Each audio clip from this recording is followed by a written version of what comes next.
When you come over from the Philippines and into the United States, where you have a better life already, in the Philippines, you were taught to appreciate what you have. So when you come over here and you have something better, you don't always know that you can go further. My parents struggled bringing us up here in the United States. I'm going to share something very personal with you. Back in high school, my daily allowance for lunch was $1. Okay, basically $1. Kind of embarrassing. I was able to get like a can of Coke and a burrito every single day to eat. But out of that, it actually started opening my mind, right? Seeing the progress that some of the other AAPI groups were having. And I was wondering why, in the Filipino American community, why we can't work together more closely, build some bridges, fill in some gaps, and come up as a community together. So everything we do here at Fil-AM is to support the Filipino American community, whether you identify as first generation Pinoy from the Philippines and have that culture, or a fully assimilated Filipino American like Edwin and myself, who have done a lot of our growing up here in the United States, where we might have a different mentality and outlook on things. I just want to let you know, to each and every one who is here today, each and every organization, we're definitely here to serve. Once again, whether you have a business or whether you're running a 501c3 or whether you might need some help, we're here to bridge the gap. We're here to bring resources. We're here to make sure that everybody is heard in terms of our Filipino American community. Why is it that Filipino Americans comprise the second greatest population among all AAPI in the United States? Yet when you think of AAPI, we're not the first one that you think of. You think of Chinese, you think of Korean, you think of Vietnamese, right? You think of Japanese. Why not us? Okay. I want to make sure that I do my part along with our board of directors. And as you guys are all doing your part, you ladies and gentlemen are doing all your part, so that we can all uplift everybody and come up together. Because if we can help everybody else out, that's just going to benefit us, right? Our parents came here to give us a better life. We should do something in return to make sure that we see their dreams all the way through. And we can show them, our parents, that, hey, we belong and we're here for good and we make a difference. Okay, so sorry for the long speech over there. I just get really passionate. So these are my co-event chairs. They are Fil-AM board and Fil-AM officers. Edwin Baloy over here, as you notice the tight shirt that he has on, that's on purpose. And we have Maria Dumatal, also part of our board. And Edwin, go ahead and take it away. If you can let the folks know what you do and how you became part of Fil-AM. Yeah, thank you, Mr. President Neil Estrada. I became part of Fil-AM, just like many that are on this Zoom session. I came from the Filipino Chamber of Orange County, was past president.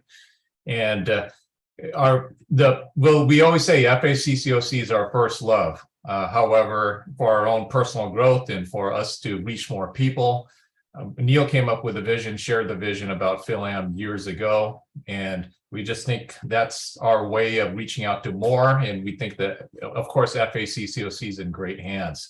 So I'm the current treasurer and looking forward to great things with everyone. Thank you, Edwin. And then I want to go to Maria Dumatal.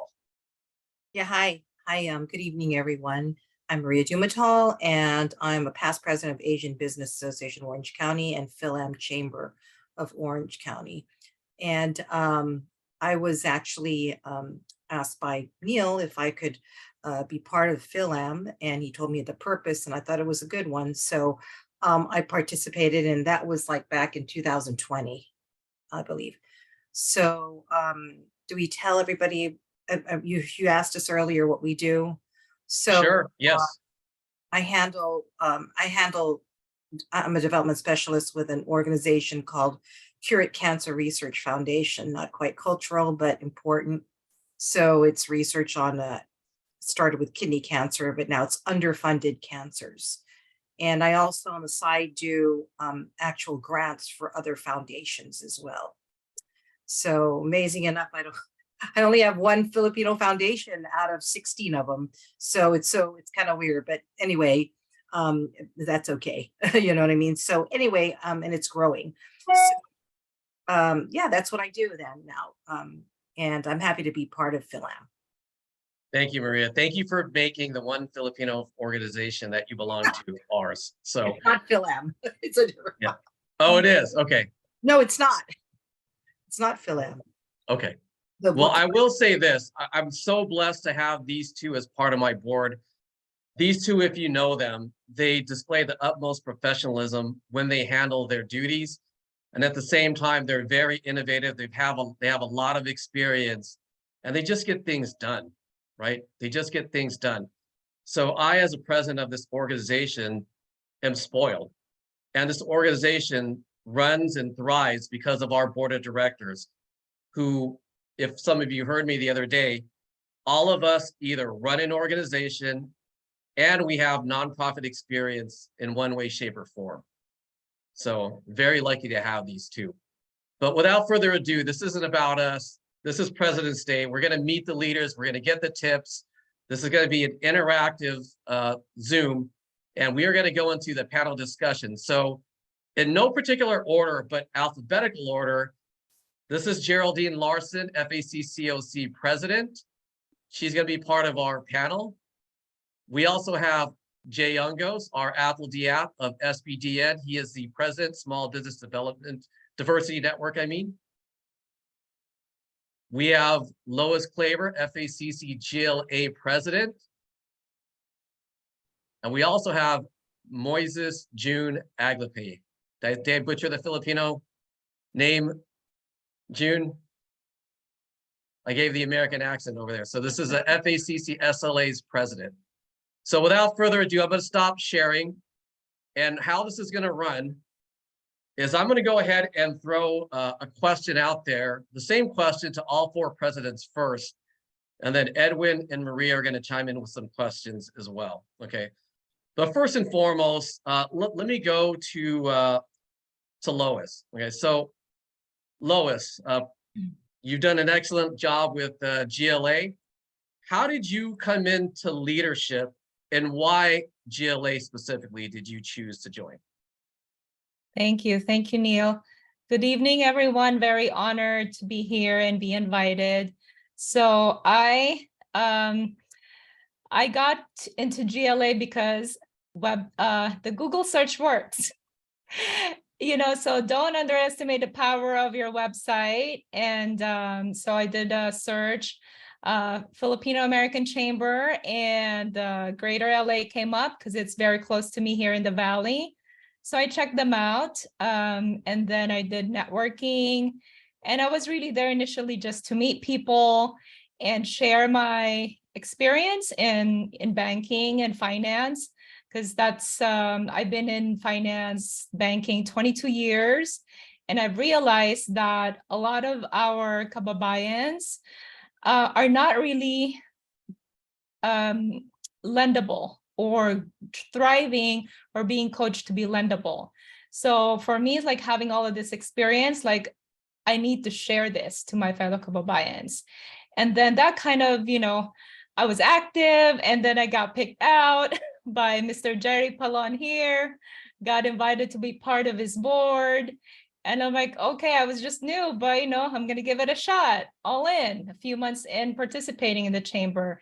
And then the following year, Miss Ellen Sampson is also here, was like, Lois, I think you should be a vice president. I'm like, oh my God, this is too much. I said yes. And from then on, held on a vice president role in membership, events, president-elect, and serving as president since 2022 and also this year. So that's the quick rundown of it. Awesome. So I had actually a follow-up question for you over here, because GLA does a lot of events, and it's not the same event. It's a different event all the time. Why is that important for GLA to do, and how has that worked out? Yes, I think me personally, I get bored of the same thing. So me being in the membership committee, leading that, and leading the events committee when I was vice president, I had a lot to say in creating something that I was like, I've seen this outside the Filipino community. I think this might work in our community. Why don't we give it a shot? So it really has to come within you to innovate, and then throwing those ideas to the board, to your leadership. And I was very fortunate that, you know, at that time, Ellen was very supportive of me, my current board, whatever crazy ideas I have, they will have a knee-jerk reaction of like, oh my God, Lois, that's a little bit too much or something. But I share the thought process and the reason why we should be doing it, and they rally behind me. And you know, it's fruitful, because if we don't get outside our comfort zone, we're always going to be in our same small bubble. We're not going to grow the same way you did, Neil, like growing from FACC-OC. You have that desire to grow. And that's not just for me, but every single one in the board. I have a Lioness here who's also in our board, and one of our members, Varant, who's one of our biggest fans. So yeah, definitely we have to be relevant and look outside and not just confine yourself within your chambers and what historically dictated you. I'm a fan of history and at the same time innovating. So combining and marrying those two would be ideal. That's awesome. It's awesome. And so I want to go to Geraldine, Gigi. She is current president of our beloved FACC-OC. So Geraldine, let us know what you do. But the question I have for you in particular is, FACC-OC has been known as a diverse chamber. What is it that you guys do to make it diverse? And how does that diversity actually help out FACC-OC? Well, first and foremost, what do? I actually I specialize in group health insurance and financial services. I got laid off in 2017. Day one of being laid off, I started my own business.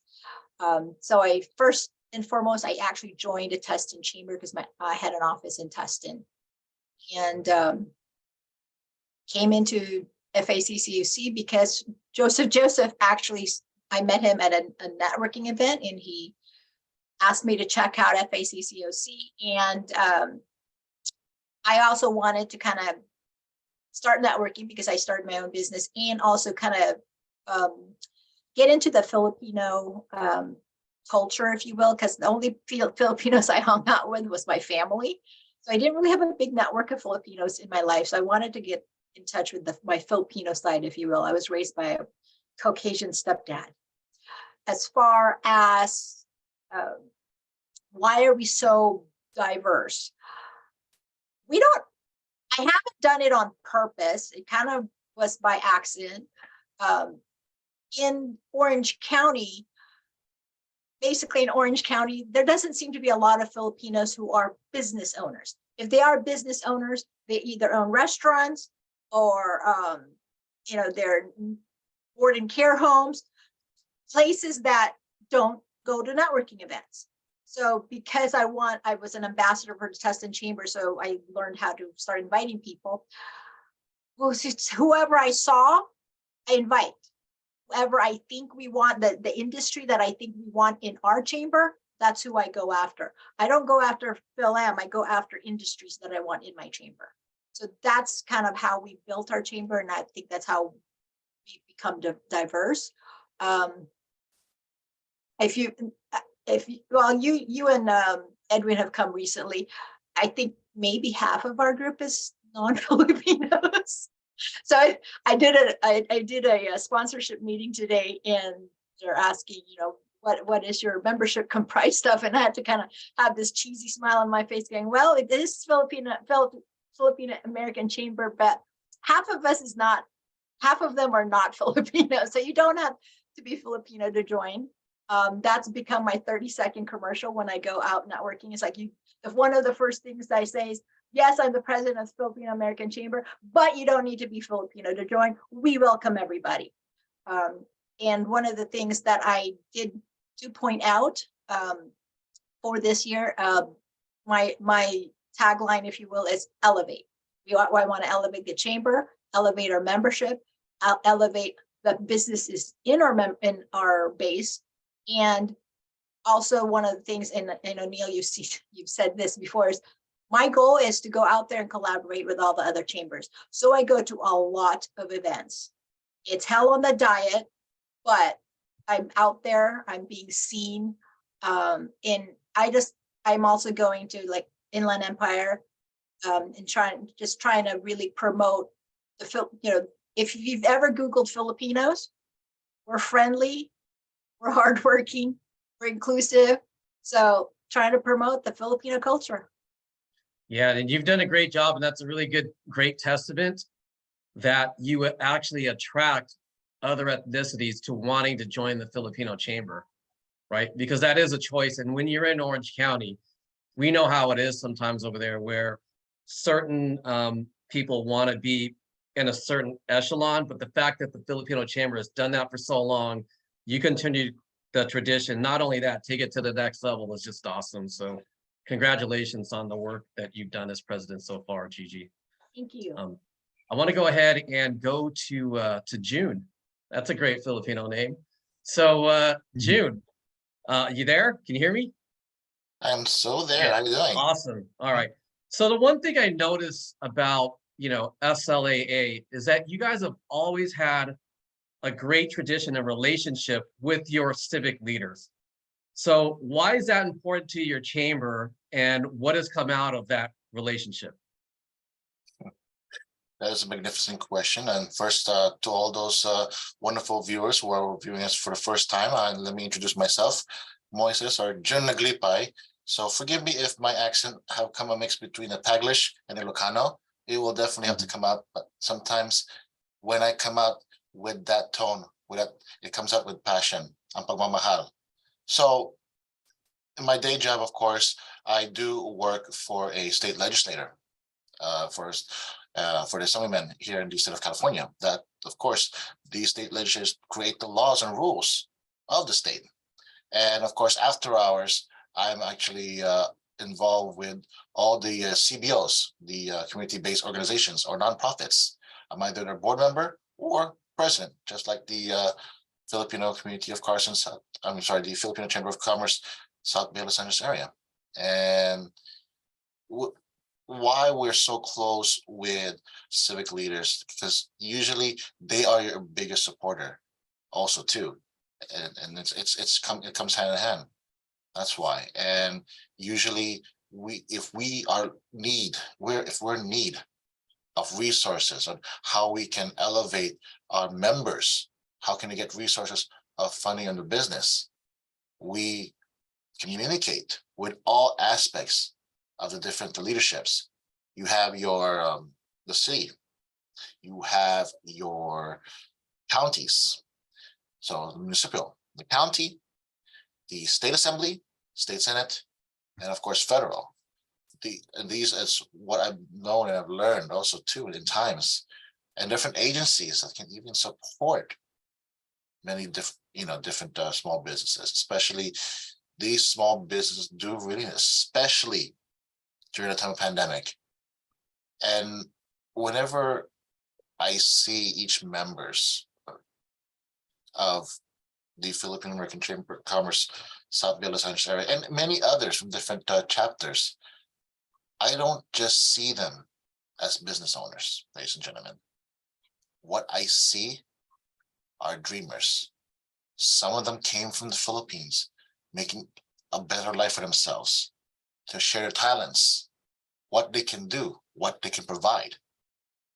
It's a matter of fact, it's a proven fact. Back in World War II, our kababayans, were very helpful. We're very resourceful, not just resourceful, but definitely proven fact, a type of great ally. And that's how I really much see this. And that's how, if we work closely with all our elected officials, our public servants, they can definitely make the better life of all Chamber of Commerce and its members. Yeah, that's awesome. Definitely Filipino leadership has elevated lately, right? And it's, thanks to people like the folks in Carson, Cerritos, LA, really taking the lead and giving us a voice, right? There could be some of you who are on this Zoom event right now who might have that aspiration or who might think, can I do it? Well, you definitely can. We've seen plenty of examples and our time is now. So I want to go ahead and go to Jay Ungos. So Jay, are you there? I'm here, Neil. All right. So I got to know Jay. He was a part of our chamber. And the amazing thing about Jay is he was a board of director who just ultimately took every challenge and killed every challenge. Just ultimately did it. Did every challenge, didn't shy away from it at all. And now I want to congratulate Jay on creating SBDN. They had their first mixer, 130 people, folks, for a first event. That's phenomenal, Jay. And so the question I have for you, Jay, is what actually drives you? What is your passion to elevate yourself from where you began to where you are now? You know, I learned a lot from my time over at FACC-SLAA. So like you and Edwin, I have a special, it has a special place in my heart. It's similar to the ABAOC. Just really appreciate you guys. You guys don't get enough kudos, but thanks for taking me under your wing. I got to serve under you and Edwin. I learned a lot, you know what I mean? And I took that with me when I went to ABAOC, and I was able to learn with, some of the board of directors that I served over there, taking that with me and just, like Lois, just taking the challenge and not being able to do the same thing, but just doing something different. I like to really challenge myself. So it's all about creating impact in our communities. And when you have that mindset and being able to, bring collaborations together, I mean, that's like my biggest thing is being able to collaborate with people, organizations, relationships. And to me, that's very important. It's very invaluable. I focus on that first before I focus on business. And that's what drives me is just meeting the invaluable relationships and connections, and the business will come. Yeah, well, you've done a great job. I actually did double duty that night, attending the COFACC Zoom and your event. Jerry, I got to say, being on the COFACC Zoom, I actually lost my Dodger tickets, but no big deal, right? They actually called me, but it's not a big deal. It was a great event you actually pulled off, Jay, and I can't be any more proud of you, man. So keep up the great work. I want to, if you just focus on everything that these four leaders have said so far, imagine if you're a head of an organization and took their passion, their innate ability to just work through any adversity, the fact that they have courage to do something different, right? And make a stand and have that passion drive you. Just imagine the organization that you can lead. Imagine the difference you're going to make with everybody that you touch. And I want to just have Edwin and Maria ask some questions over here before we move on to the next section. But thank you, panelists so far. Maria? I just had one question for all the leaders. Thank you so much for your words. And it's very inspiring. But I had a question. Now, some of you, or maybe all of you, some of you, that your leadership in the chamber or your organization is a non-paying organization. It's not your bread and butter. Okay. How much percentage of time, how much would you say you give as a leader? And how much would you say, do you give a percentage of time do you give to your business? How do you balance that out? I'm admitting some people on my screen here. Tell me, like some of you work, okay, Lois, you work for, now, in all honesty, I don't know a lot of you, to tell you the truth. I do know some of you, but I don't know a lot of you. That's how much I probably have not been involved so much in the chambers, like unable to attend some of them, but able to attend some of them too. So, but I wanted to find out if you, for example, Lois, you work for Chase, right? How much time do you how much time is devoted, or how much time do you spend on your work and as a leader? Because it's a lot of work to be a leader. I know that for a fact, because when I was a leader for Asian Business Association, man, it took a lot of my time. All the projects and programs. When I was president of Fil-AM Chamber, a lot of time. When I was president of Asian Women Entrepreneurs Orange County, it's a lot of my time. So it was, I just want to know how you balance how you balance it all. And it's great because I do know you network, and that's how you're going to get some of your clients. But I mean, how much time would you say you spend as a leader versus, your work? How much time do you give each, Yeah, since you mentioned me, Maria, I can answer that. Sure. So this is kind of like a day in the life of Lois. I wake up at 6, make breakfast for my husband, eat a little bit of cereal, coffee, and then be in front of my computer by 6:30. From 6:30 to about like 8 o'clock, I'm doing chamber stuff. That's when my brain creates, that's when my brain plans the things that I have to do for the day. That's my golden time. And that's me because I made myself into a morning person. And then, I start working from like 8:30 or 9 to like 5, give or take.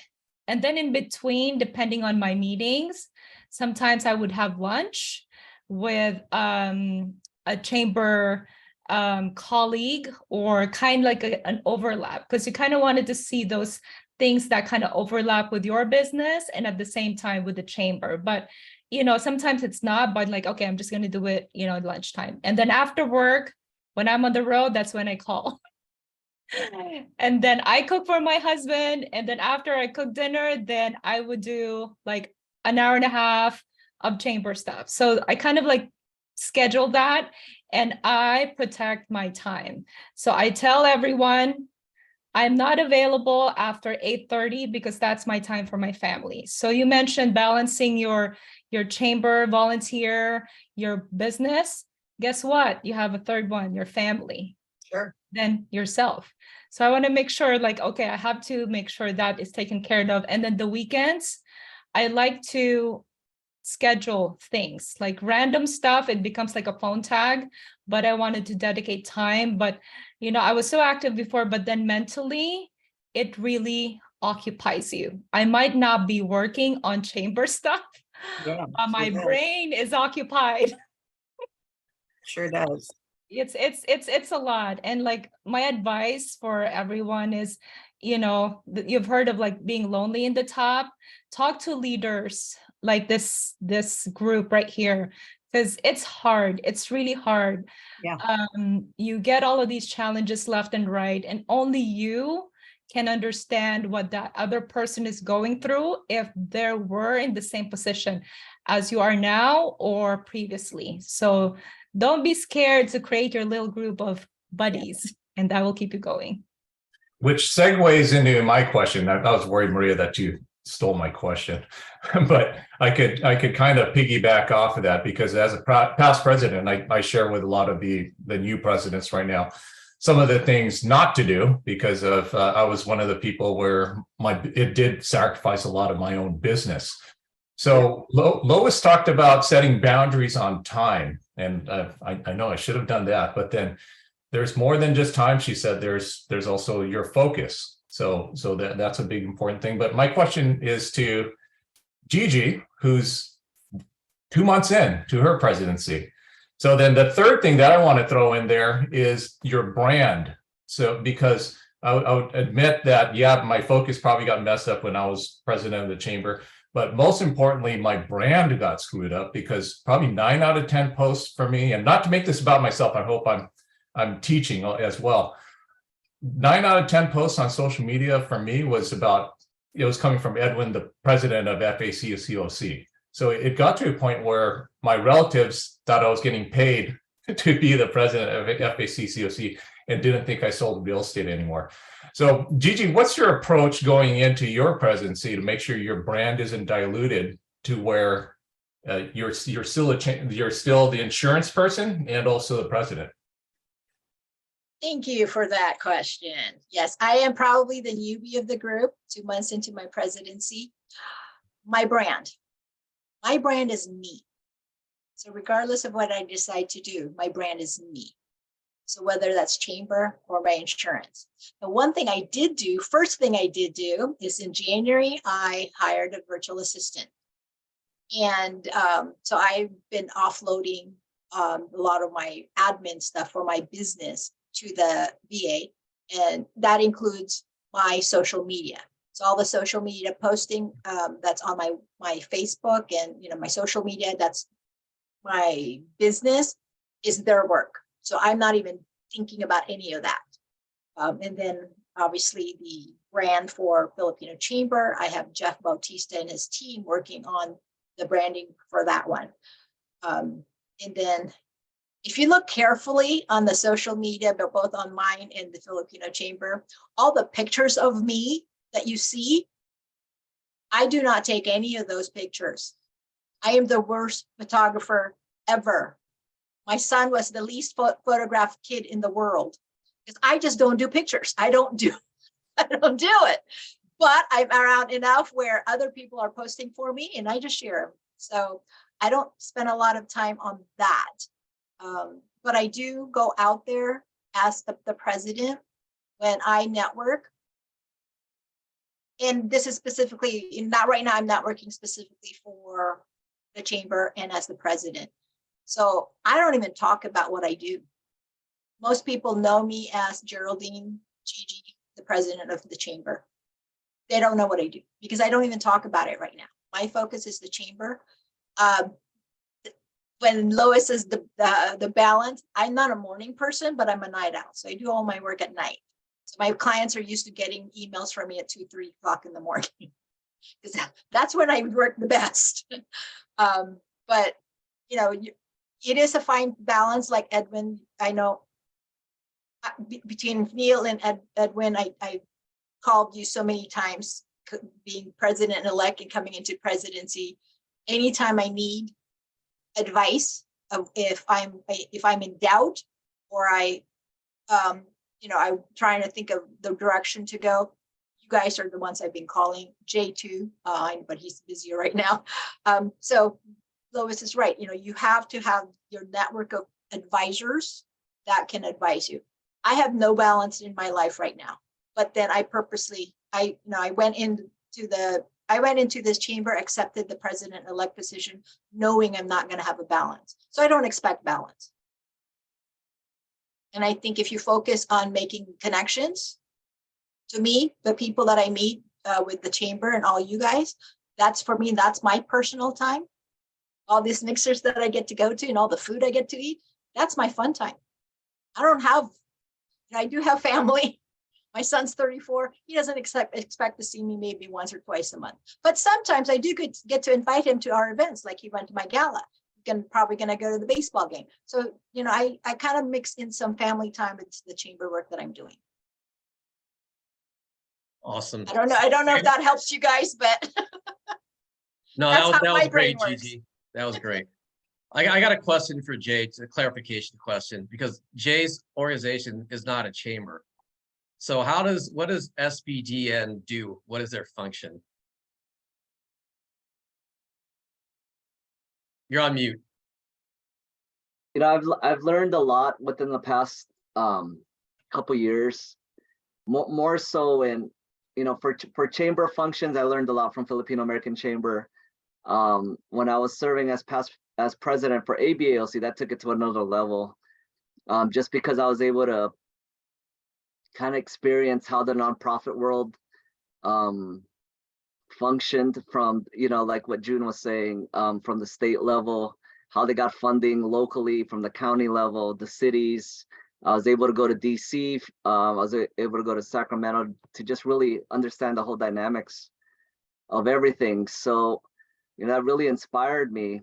One of the presidents told me, and it was a tough decision before I even took the presidency over at the Asian Business Association, because, fortunately, Gigi stepped up, when we had that opportunity, because I was so excited to, potentially be the president for the Filipino American Chamber, and then the ABAOC opportunity came up. So I ended up taking that simply because I asked one of the past presidents of ABAOC, go to a place or an opportunity where you could make the most impact in the shortest amount of time. So that's what I did. And I was able to serve, the Filipino Chamber at the same time. So, taking that, I could have stayed at ABAOC. They offered me to be an executive director, paid, okay, paid.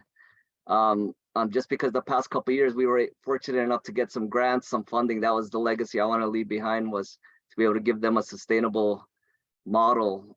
So it kind of alleviates all the heavy lifting from the board of directors.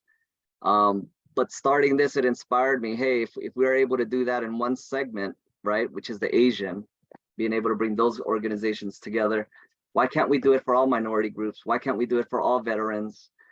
Owned businesses, disabled owned businesses, all the underserved communities, to be able to bring those resources, those communities together. We're able to potentially get more programming, get more resources, get more funding together. And that's what I learned. So that's why we started this network. We want to be able to, bring collaborations, but also to create that voice with everything that's happening in our marketplace. We need to stand together, literally, because there's so much resources. The minority is the majority now. And if we don't have a voice, we don't come together, basically, we're just going to take the programs and resources that they think best benefits our communities, which is not the case because they're not in our communities. So I don't know if you guys, the rest of you presidents, are starting to see in the marketplace, they want to really come to our communities, and they don't have access to it because they don't trust a lot of times some of the current organizations, agencies that are out there right now. So we're in an opportune time right now to be able to really voice out our needs, really represent what our community needs, what our business owners need. And that's what inspires me, because now we get to really create something very special where we could all kind of share our resources, and it's going to definitely help us create a bigger impact in our communities when we come together. And that's why we created the Small Business Diversity Network. Thank you. And then final question for June. Me and June actually go back a long way. We were featured extras in this Fil-AM movie that some of you guys might have watched, but that's okay. June, you're a social guy, right? So tell me how you being social has helped out your position as president of your chamber. What has that brought you? Oh, man.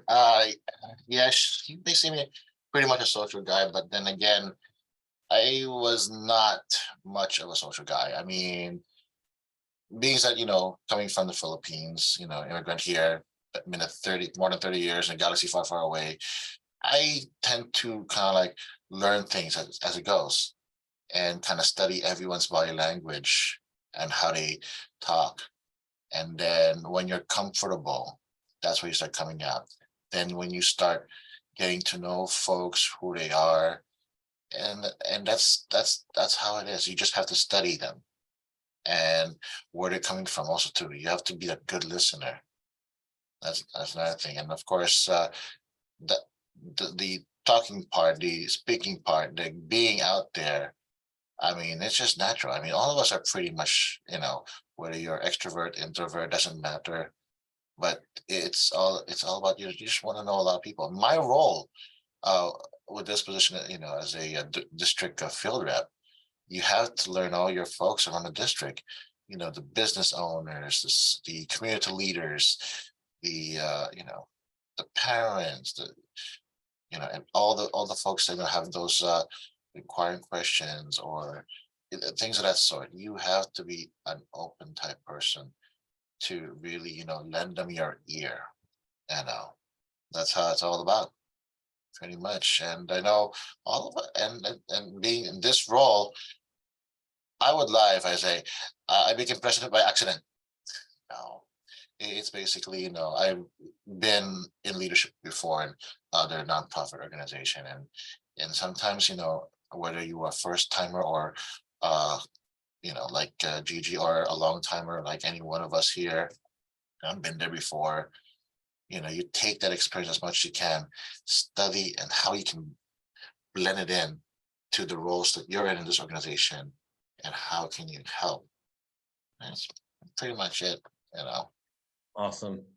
Thank you. And thank you to our panelists, our presidents, our leaders that are out there. You four amongst, the other people who are here, the other audience members that are here, all great leaders. And we are so happy and proud of everything that you've done for our Filipino American community. And, we congratulate you, and we know it's going to be a great year thanks to you guys, to all your hard work. So I can't thank you enough. I'm going to go ahead and continue in with the slide. So thank you, presidents. Definitely appreciate it. And now what we're going to do is this. Okay. So like I said, it's going to be interactive. There's going to be learning. So hopefully you learn something about leadership and the minds of the presidents who are leading the way. But right now, right, I know everybody has something to learn and everyone has something to teach.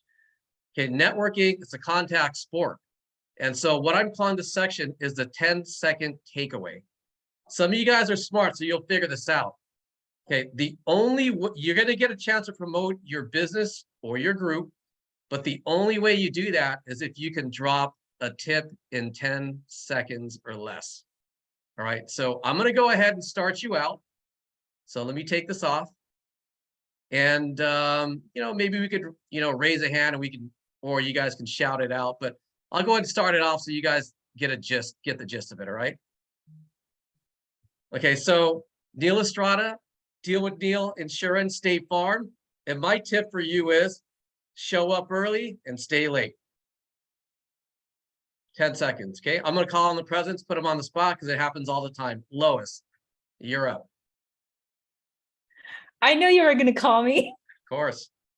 Lois Klavir. I'm a Vice President, Senior Business Relationship Manager, JP Morgan Chase. My tip is if you fail to plan, you're planning to fail. So always plan. Perfect. Anyone want to go next? I'll go next. Geraldine Larson, owner of GL Larson Insurance and Financial Solutions and president of FACC-SLAA. My tip, sow and you shall receive. Awesome. Next, Neil, we all I'll want to go. learn. Jay. Jay Ungos, president of the TAG Network and the Small Business Diversity Network. I just got something really simple. Don't talk about it, be about it. Awesome. Well, since we're going all presidents right now, June, I guess that brings you up. So June Aglipay, president of the Filipino American Chamber of Commerce, South Bay, Los Angeles area, with the Assembly District, Field District of Assemblymember Gibson. I will give you my ear. Let me what's going on with you. Awesome. Anyone want to go next? This is going to be rapid fire. Maria Kim. Dumatal. My tip is continue to have the perseverance to lead. That's it. Okay. Tony Next. here. Tony Tony. here. Tony from Office Villa, Los Angeles. It's not about me, it's about you. What can I do to support your business? Awesome. Anybody else? Hi, can you hear me? Yes. Yeah, hi, my name is Doy Porras. I'm a publisher and a developer. I work with Philippine News, and I'm running some new magazines. Support local businesses, one of them, and Filipino list. And I am looking for everybody, and I'd like to support like the gentleman, Jay. He mentioned, I feel we are underserved. I'd like to feature you guys. I'd like to amplify and get the word out there. So my tip, use digital, because we're in the digital age, to amplify. If not, you will be buried. Awesome. And in case you didn't pick up on this, I'm going to keep calling on people, but Neil Estrada, Rocket Mortgage, my tip, type your business in the chat. Okay, next. I I'm just could gonna go. call him. Yeah, I could go. Yeah. Edwin Balloy, Residential Agent Inc., midriseliving.com. The best time to buy or sell is when you're ready. There's two kinds of markets. There's the real estate market and there's your own personal life. Your own personal life is the one that's more important. Awesome. Anybody else? Neil, it's Janice. Go for it.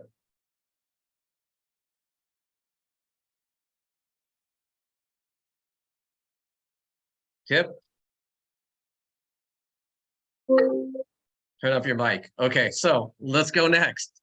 All right, let me call on Jerry Pallon. He's got to speak at every meeting. Come on, Jerry, give me your tip. Okay. Jerry Pallon, I'm a registered representative from Western Southern Life Insurance Company. So my tip is, following what Lois mentioned, that's lonely at the top, but everything happens for a reason. The reason causes changes. Sometimes it hurts, sometimes it's hard, but in the end, it's all for the best. Awesome. I'm just gonna start calling names. Jennifer Fontanilla. She's got a talk show. Hi, I'm Jen Fontanilla. I'm a certified money coach, but also a design guru. The only thing I would want to share is that if you know anyone that needs to craft an offer to be very clear on the pricing and how to structure that offer to get more clients, please send them my way. Awesome. Okay. Arnell. Got a tip for you, Arnell. Volume. Can you hear me now? Yes. Yeah. Hi, everyone. I'm Arnell Dino. I'm Senior Ambassador, FACC-SLAA. For those who don't know, what I do is I also do grant writing, fundraising, and development on top of my many political involvements. My tip is when you're at an event, don't forget to try to meet everybody, even the ones who are not on the microphone, because you never know who might be a new connection, who might need your services, and they may not be the most vocal person, but at some time you could definitely make a connection. Thanks. Awesome. So we're gonna go a few more of these. Anybody else? Go ahead. I'll go, Merwin. Neil. Yeah, Oh, hi, sorry. my name is Merwin Montenegro. I'm the President Emeritus of Filipino American Chamber of Commerce, and I do renewable energy. My tip is I schedule my day-to-day on my calendar. I don't let time control me. I control my time. Thank you. Awesome. Okay. Wow. Next, Hi, Neil, it's Janice. Denise. Hi, everyone.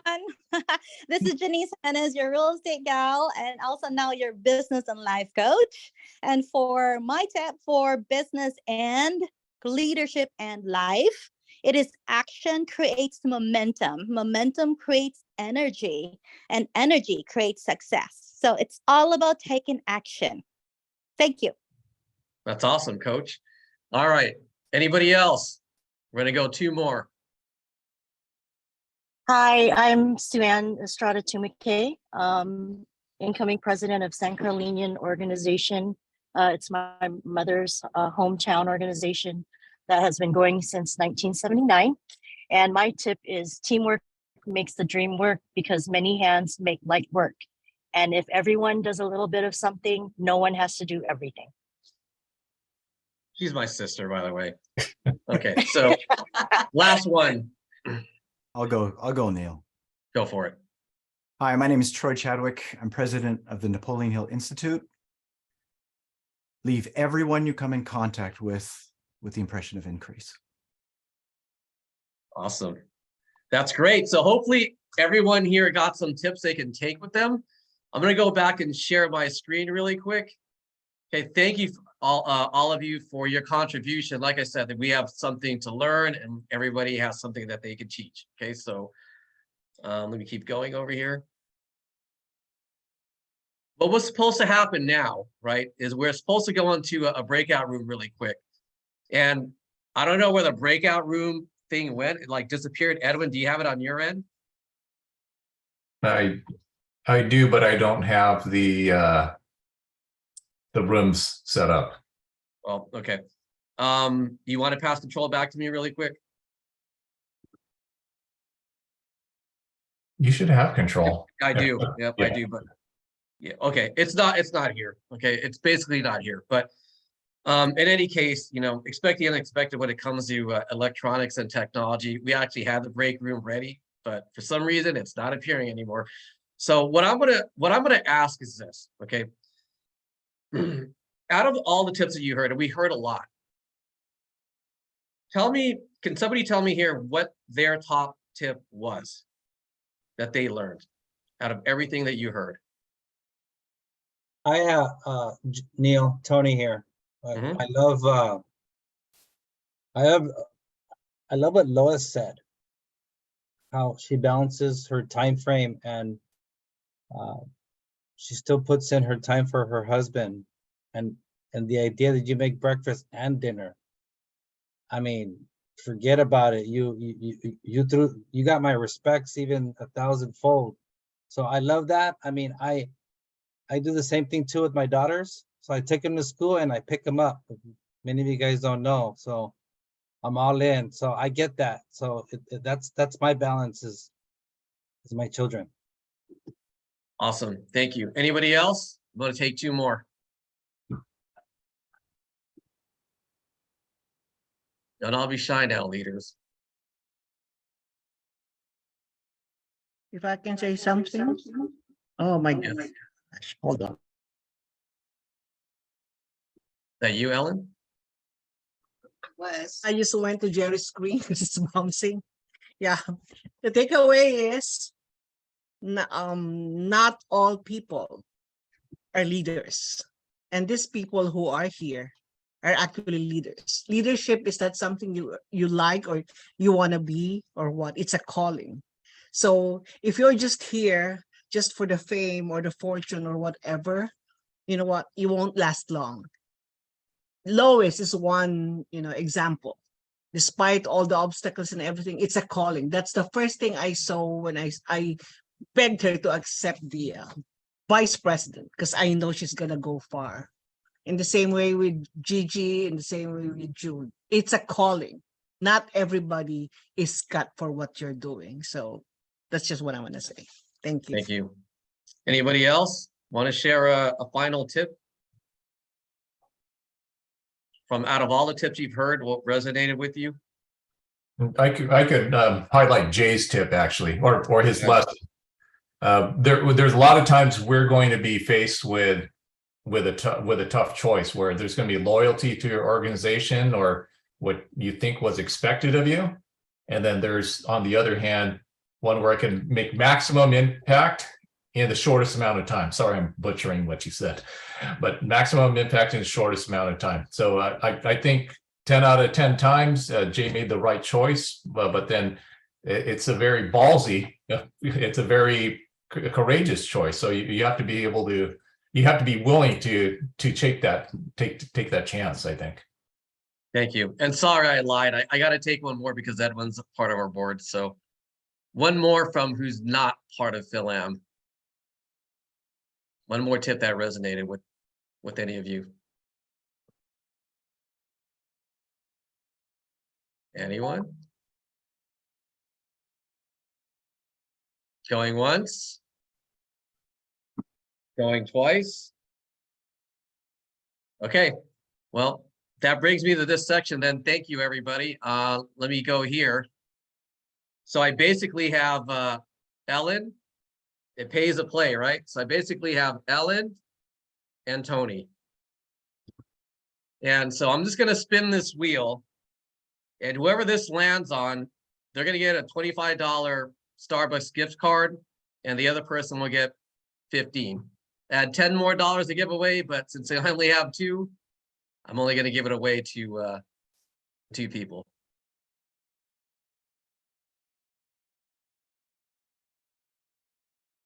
Wow, that's close. Tony, Congratulations, Tony. Thank you for your participation. you actually get a $25 gift card. We'll send it to you. All right.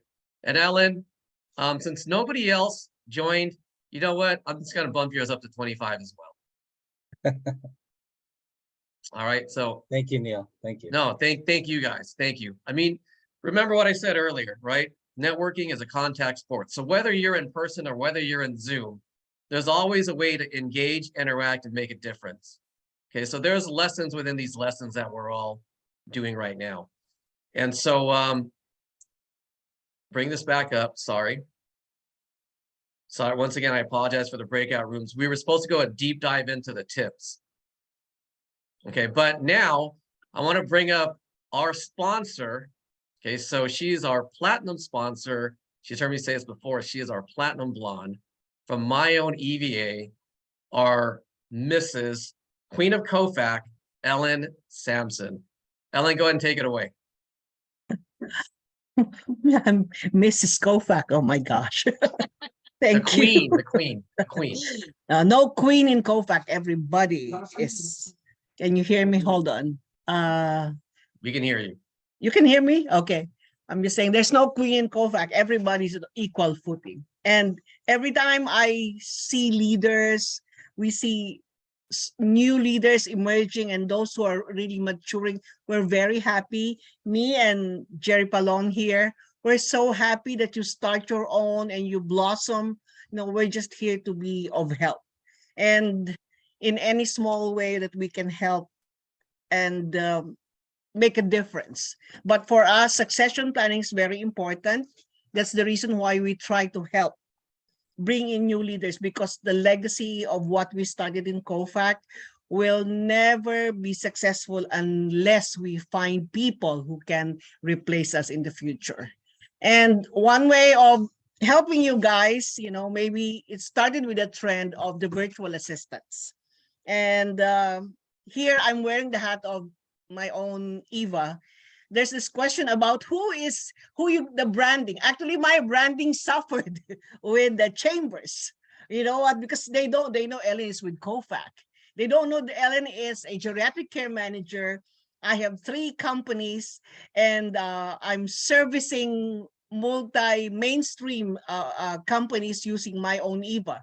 So I don't know now, I'm just known as Mrs. COFACC. But you know what? I'm proud of it. We're proud of it, and that's what I'm telling also my partners in my own But we need to help. We need to help chambers. That's why we go to X deals. Sometimes it's not even, we don't make money out of it, but when we see our work out there, we're very happy. We are very happy that we can help the chambers. And from the very start, from the onset, even before COFACC, it started, my own Eva was inspired by my experience with GLA. I was the president before, and then you know what, we don't know what to do and how to do things. And I think it's the virtual assistant that I bribed Lois to accepting the position. And she said, that's going to be a lot of work. But, you know, I said, the virtual assistants will be there and they will be, and they are still with Lois up to this time. So, you know, we are here. My own Eva is here to help. It's where we conceptualize the business model, and now we're offering this now to BNI and other organizations and other companies, and they were just so surprised how we were able to conceptualize that. We were able to conceptualize my own Eva on the business model. Actually, it all came from the Fil-AM Chamber. So thank you for giving us the chance, Fil-AM community. It's where my own Eva was born. Thank you. Awesome. And don't forget, you have a video. Oh, Right, yeah. so we actually made Sheena a co-host. So Edwin, if you can spotlight her, and if Sheena, if you could There's spoon 2 up videos for my own Eva. It's a short one, and of course the COFACC, because you were saying that we belong. That is the battle cry of MIMA. Make it happen, make us matter. So we'll show this to you. This is the newest video I'm gonna show. Okay, Sheena, you share your sound.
the newest video that we made.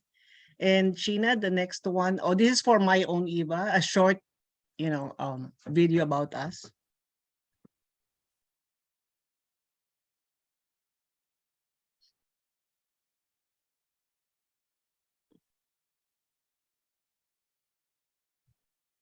It won't click.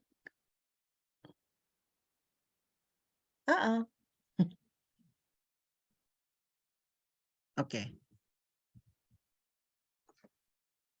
Entrepreneurs, small businesses, nonprofit organizations. We recognize your struggles.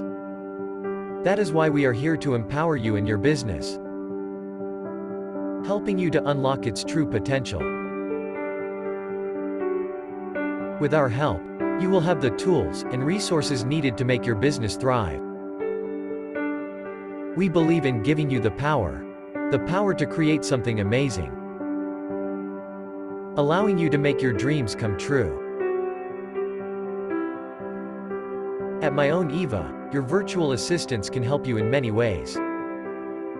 Whether it is managing your social media accounts, developing a marketing strategy, creating a budget, promoting your products or events, designing and developing websites and flyers, or finding the right resources for growth. We will be with you every step of the way to ensure your success. Welcome to My Own Eva. Empowering you. Empowering your business.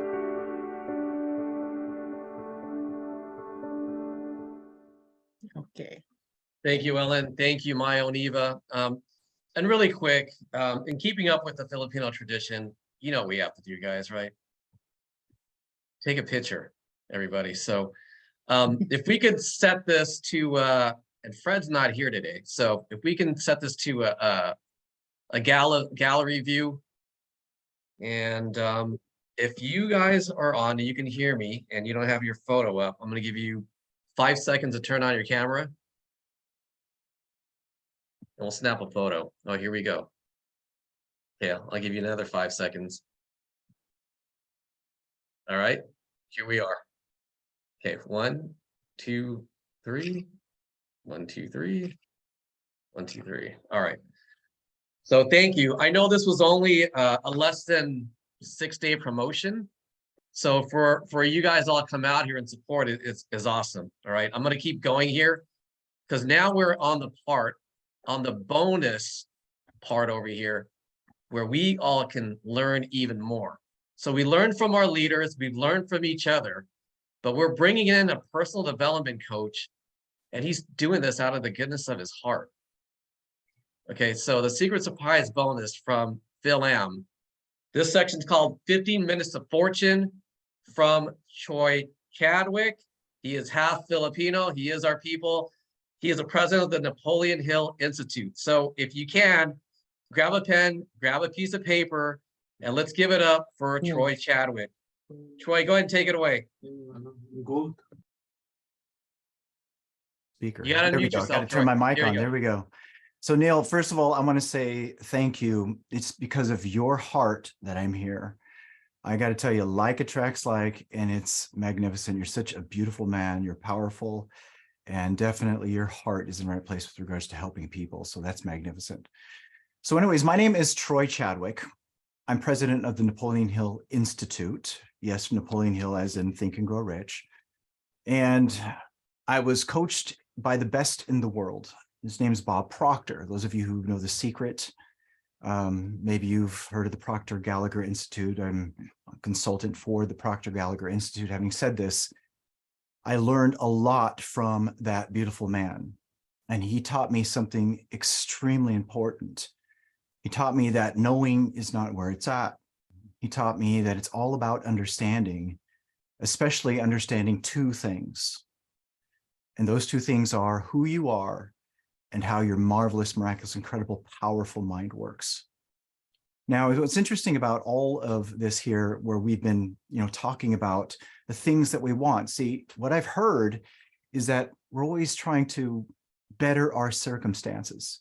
We're always trying to, make things better, right? Because that's what that is. That's the God germ in us.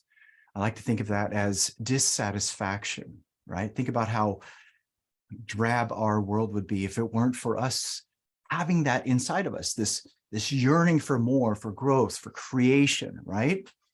Well, at the core of you being able to make those changes, of which all of you were so beautifully sharing here, for instance, I took some notes here, in the Filipino community, Filipino culture, how can we change that?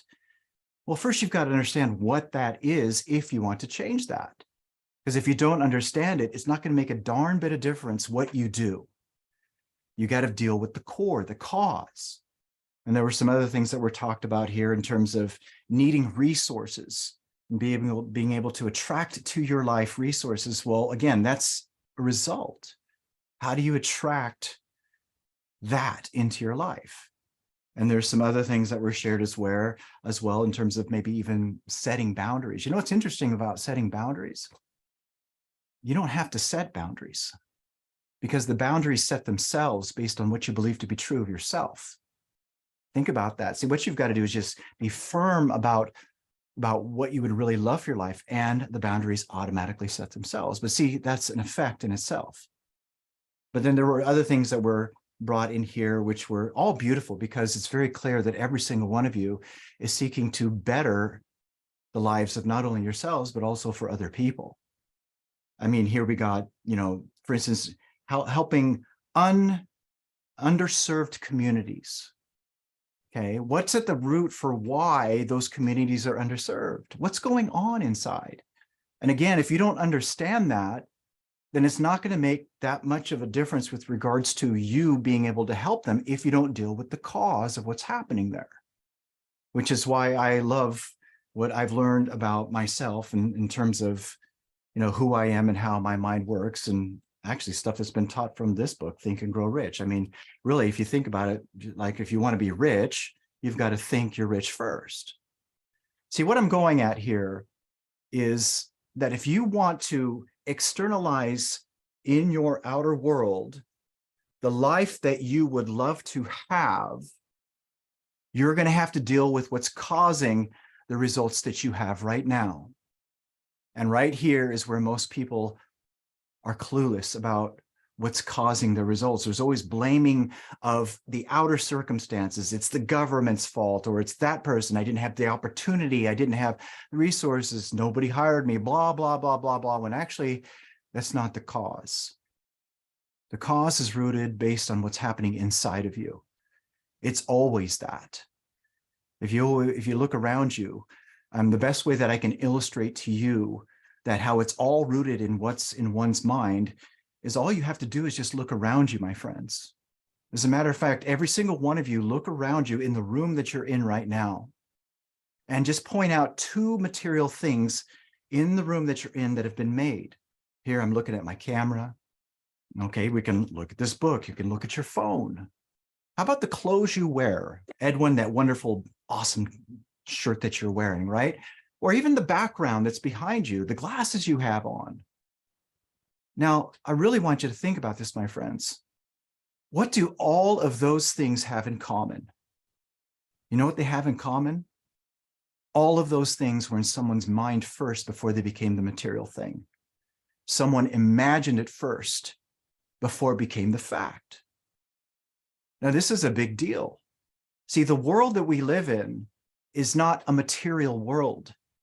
It's not a world based on what you see, hear, smell, taste, and touch. See, the world that we live in is a thought-evolved world. It's an imaginal world. Now, I want you to soak in that for just a minute, because everything that you were sharing in here was all about changing the effect. It's about changing the results. That's the outer world.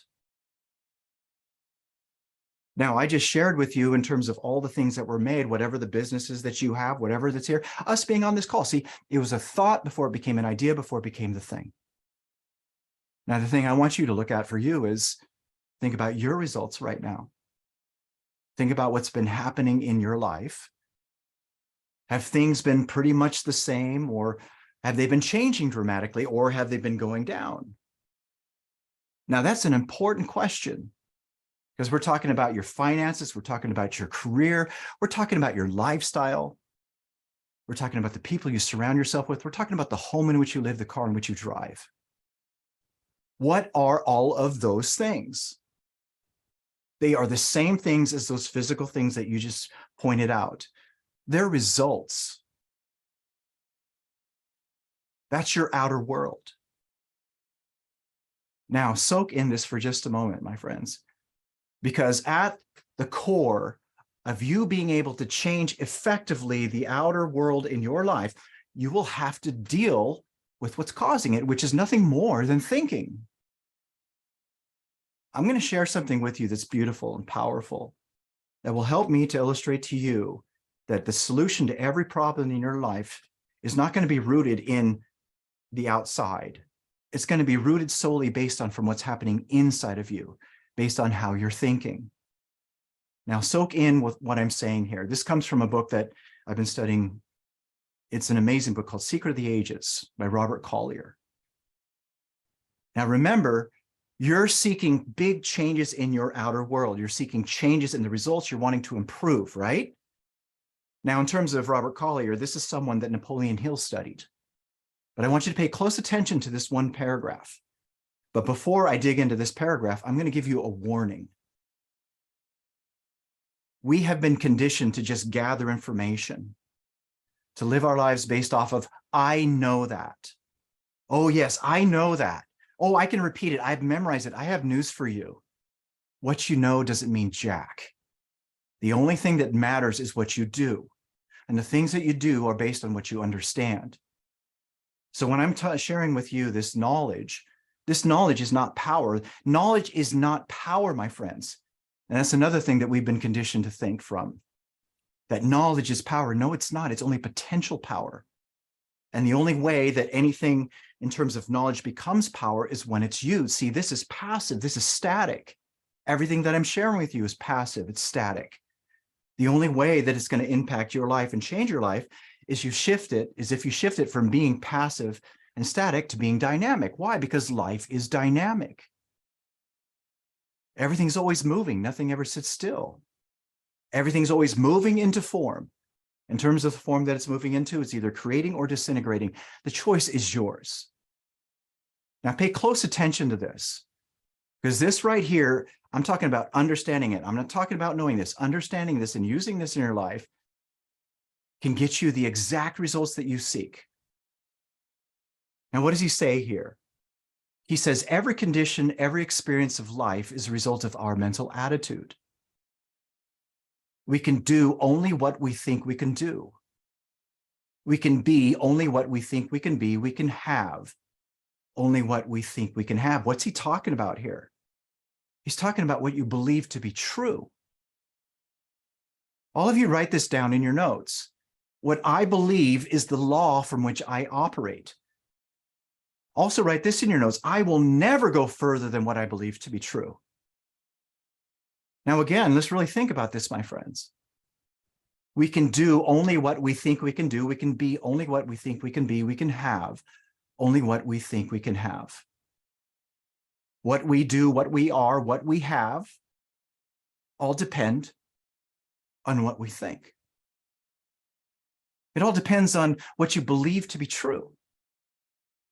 It all has to do with what's happening in your mind over and over again. We can never express anything that we do not first have in mind. Now, I just want you to soak into that beautiful gem right here. Everything owes its origin to mind, my friends.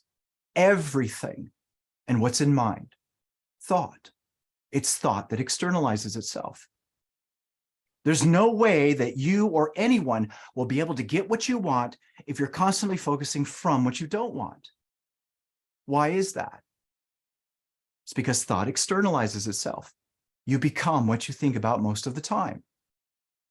And here he's pointing out, we can never express anything that we do not first have in mind. Now, in terms of the results in your life, whatever that is that you're wanting to make a material fact, he points out that the secret of all power, all success, all riches, all happiness, all joy. Whatever that goodness is that you seek, guess what?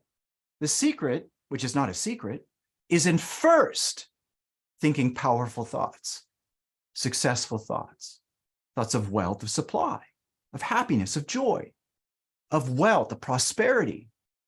And what does he say? We must build them in our own mind first. Now, really think about this, my friends. You want to change the outer circumstances of your life. If things have been stagnant, nothing's been really changing, and things are happening over and over again, the reason why is because of what's happening in your mind over and over again. If I were to point it out this way, I'll just say it point blank. Your outer world is a reflection of what's happening in your inner world. Your inner world's a world of thought, more specifically automatic thought, and it's that automatic thought that's determining how you feel most of the time, which is then determining how you act. And every single action you take is always in complete harmony with the way you're feeling. And then that leads to you being attracted to, or things being attracted to you. Now, one of the things that I share with people that I speak with as they're learning to shift what's on the inside is to write this in the first person. Now let's pay attention to the power of this. This is so important. Let's feel this. Every condition, every experience of my life is the result of my mental attitude. I can do only what I think I can do. I can be only what I think I can be. I can have only what I think I can have, what I believe. Have you heard this before? As a man thinketh in his heart, so is he. As a woman thinketh in her heart, so is she. That's belief. What is it that's happening inside? See, that's what's going to determine the outer results in your life. It is done unto you as you believe. What's done unto you? The results of your life, the circumstances, the results. What I do, what I am, what I have, all depend on what I think. It all depends on what's happening in my mind. I can never express anything that I do not first have in mind. The secret of all power, all success, all riches is in first thinking powerful thoughts, successful thoughts, thoughts of wealth, supply. I must build them in my own mind first. Now, again, really think about this, my friends. The solution to every problem in your life lies within you. You know why? Because every single one of your problems are mental in nature. Think about that. See, these are the things that I learned from Bob Proctor. And it's actually the reason why I'm right now president of the Napoleon Hill Institute, the only institute on the planet which is fully endorsed by the Napoleon Hill Foundation. But how is that possible? How did that happen?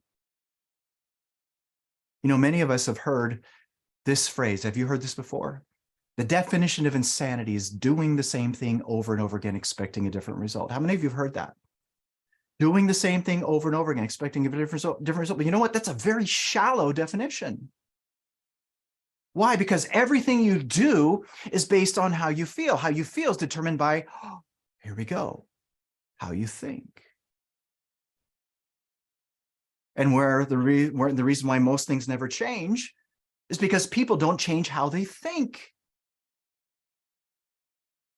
They're constantly thinking the same thing over and over again, inviting into their lives more of the same. One of the most beautiful things I love to say to people is, you know, you want to be rich, you want to be wealthy, you're never going to be rich or wealthy if you study poverty. You're never going to be rich or wealthy if you're constantly thinking thoughts that are rooted in, I don't have enough, it costs too much, it's too expensive. Again, things are not brought into existence by thinking of their opposites. Now, really, when it comes down to it, we're talking about your mindset. Now, a lot of us hear about mindset. How many of you have heard about mindset? We hear it everywhere in the personal development world, but what is mindset, my friends? Most people won't be able to tell you at its core what it is, but it's super, super simple, my friends. It's so simple that most people reject it. Write this in your notes.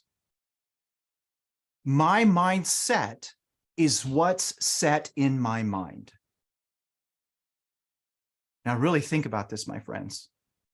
You hear me say that a lot. Think about this here. We're engaging in thinking, not mental activity. What's set in your mind is your mindset. Now you've got to ask yourself a huge question. What is set in your mind? Because a lot of us think, oh, we got to have a positive mindset. I have news for you. If you have to remind yourself to be positive, that means it's not set in your mind. That means it's something you're thinking consciously. And guess what? Your world is not delivered by what's happening in you consciously. Your world is happening based on what's in you subconsciously, based on what's set in your mind.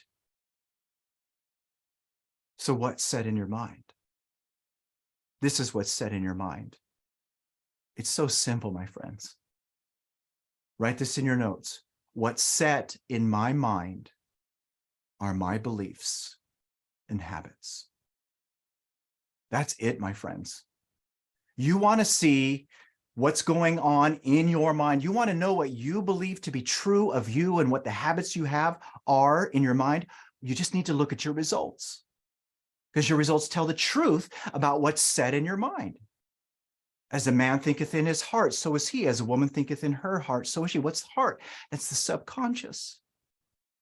The subconscious is like fertile soil that will grow just as effortlessly negative ideas as it will positive ideas, negative beliefs as it will positive beliefs. It's rooted in you. As you think in your heart, as you think based on what you believe and the habits you have, so are the results of your life. So are your circumstances. So is how much you earn. So is what you do for work. So is your lifestyle. So are the people you surround yourself with. So is the home in which you live, the car in which you drive. So is your business.